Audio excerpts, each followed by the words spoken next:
Gold is often seen as untouchable, an asset built to survive uncertainty and moments when confidence in the financial system weakens. For decades, Americans have turned to gold during inflation, market volatility, and periods of economic stress. It carries a reputation for permanence, a store of value when currencies fluctuate and markets lose direction. But history shows a more complex reality. Even gold, under specific economic conditions, begins to bend.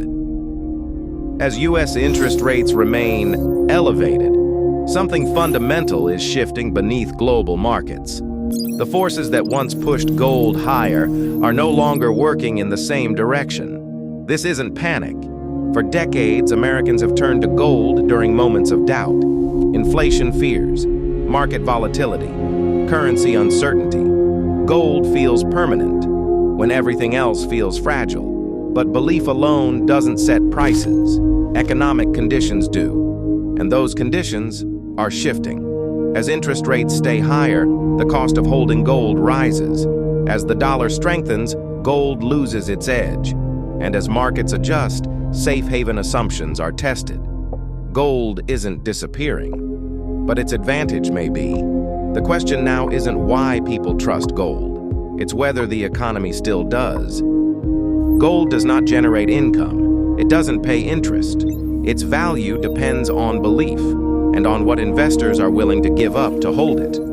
When U.S. Treasury yields rise, investors face a clear trade-off: hold gold or earn guaranteed returns elsewhere. As real interest rates climb, the opportunity cost of gold increases. Capital begins to shift. Money moves toward yield and away from assets that offer none. This dynamic has played out repeatedly in history, and each time, gold prices felt the pressure. Today is no different. With yields elevated and financial conditions tight, that pressure isn't theoretical. It's real, and it's already reshaping the market. Gold is priced globally, but the U.S. dollar still dominates. When the dollar strengthens, gold becomes more expensive for buyers around the world. Demand softens, liquidity shifts, capital doesn't disappear. It moves. This isn't speculation, it's currency math. A stronger dollar tightens global financial conditions, reduces purchasing power abroad, and quietly pressures gold prices. And despite ongoing uncertainty, the dollar remains resilient. As long as that strength holds, gold faces a structural headwind, not driven by fear but by fundamentals. History offers context. Gold has fallen sharply before, not because confidence vanished, but because conditions changed. During periods of tightening monetary policy, gold has often struggled to hold its ground.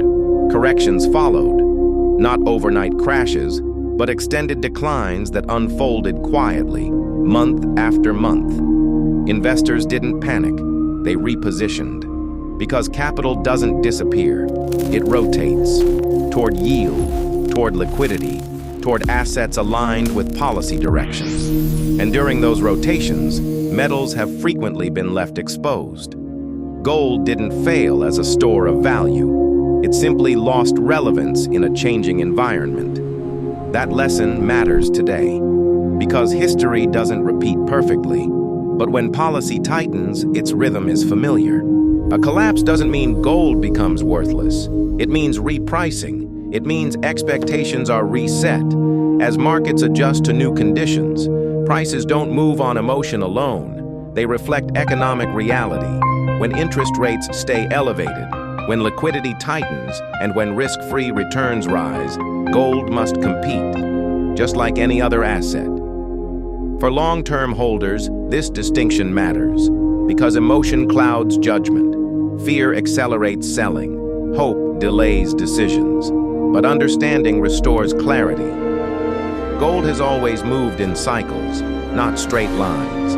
And recognizing the difference between collapse and correction is what separates reaction from reasoned strategy.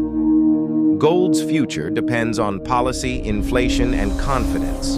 If interest rates remain higher for longer, pressure on gold persists.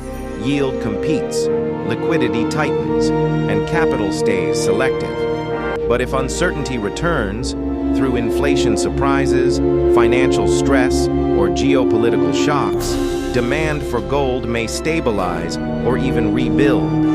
There is no single outcome. Markets don't move on certainty, they move on probability. Probabilities shaped by data, by policy signals, and by investor behavior. And right now, those probabilities are balanced, but tense, caught between restraint and risk, between patience and fear. Gold isn't making a statement yet. The data is. Gold is a symbol of stability, but symbols still answer to economics. Perspective, not fear, is the real hedge. Subscribe for reliable and timely U.S. finance updates daily.